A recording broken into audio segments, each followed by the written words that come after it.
Hi, today we are going to learn jump statements, and in jump statement especially we learn break and continue. So break क्या करता है, एक programming के through देखते हैं। तो ब्रेक स्टेटमेंट आप स्विच में यूज़ किए थे, इफ एल्स में भी यूज़ कर सकते हैं और लूपिंग में भी यूज़ कर सकते हैं। तो यहाँ हम लूप में यूज़ करने जा रहे हैं। While a is greater than 5,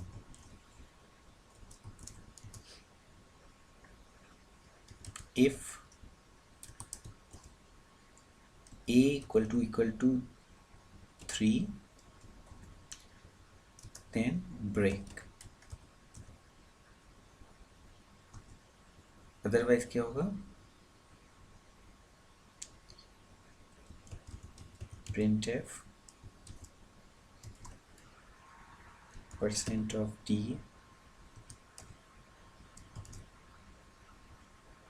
\n line change के लिए a।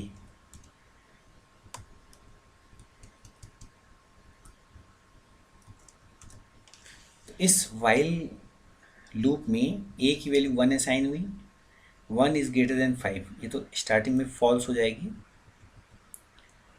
सो a की वैल्यू हम 5 से स्टार्ट करते हैं और मेंशन करते हैं a is greater than 1,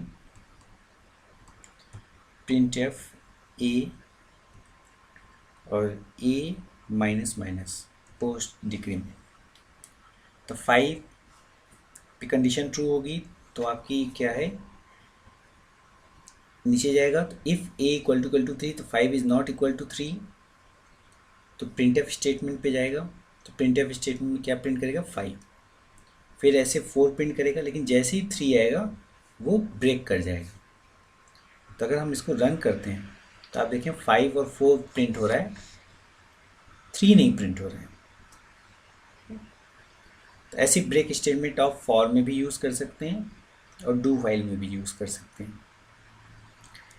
continue की क्या मीनिंग है, इसी ब्रेक की जगह मैं कंटिन्यू कर देता हूँ। तो कंटिन्यू स्टेटमेंट कहता है इन वाइल और do while it goes to condition. अगर कंटिन्यू आपने यूज़ किया है तो वो क्या होगा, अगर कंडीशन ट्रू होती है तो वो चले जाएगा फाइल लूप में। तो अगर हम यहाँ देखें, अगर हम इसको रन कर देंगे तो ये हमेशा वाइल लूप में जाएगा। तो इसलिए हम क्या करते हैं कि ये जो डिक्रीमेंट है ये इफ़ के पहले यूज़ कर लेते हैं, a माइनस माइनस। तो पहले 5 की वैल्यू 4 हो जाएगी, इफ़ का कंडीशन ट्रू नहीं है तो पहले 4 प्रिंट हो जाएगा।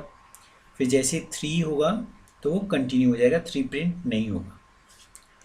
तो अगर हम आप इसको रन करते हैं तो आप देखेंगे 4 2 1 ये प्रिंट हो रहा है, जबकि आपका 3 नहीं प्रिंट हुआ। तो कंटिन्यू क्या करता है, वाइल और डू वाइल में वो सीधे कंडीशन पे जाता है।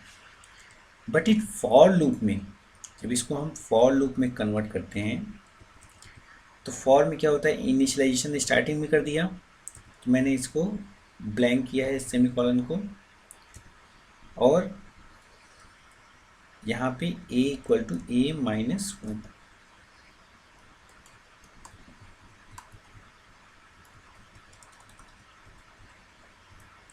तो फॉर लूप में अगर आपकी कंडीशन ट्रू होती है, इफ a इक्वल टू 3, तो कंटिन्यू स्टेटमेंट एग्जीक्यूट करेगा। और ये कंटिन्यू स्टेटमेंट जब एग्जीक्यूट करेगा तो आपका कहाँ जाएगा, यहाँ जो डिक्रीमेंट ऑपरेशन है। ठीक है, तो हम यहाँ से डिक्रीमेंट हटाते हैं। तो फॉर में इनिशियलाइजेशन होता है, कंडीशन होता है एंड इंक्रीमेंट और डिक्रीमेंट होता है। तो जैसे ही कंटिन्यू स्टेटमेंट रन करेगा, मतलब कंडीशन ट्रू हो जाएगी, तो वो डिक्रीमेंट पे जाएगा। और अगर ये डिक्रीमेंट पे जाता है और हम इसको रन करते हैं, तो रन करने में क्या होगा कि आपका 3 नहीं प्रिंट होगा, क्योंकि इफ़ a = 3 था तो वो कंटिन्यू हो जा रहा था, तो कंटिन्यू में वो डिक्रीज कर दिया और आपका 2 प्रिंट हुआ है। मोस्ट इम्पॉर्टेंट है कि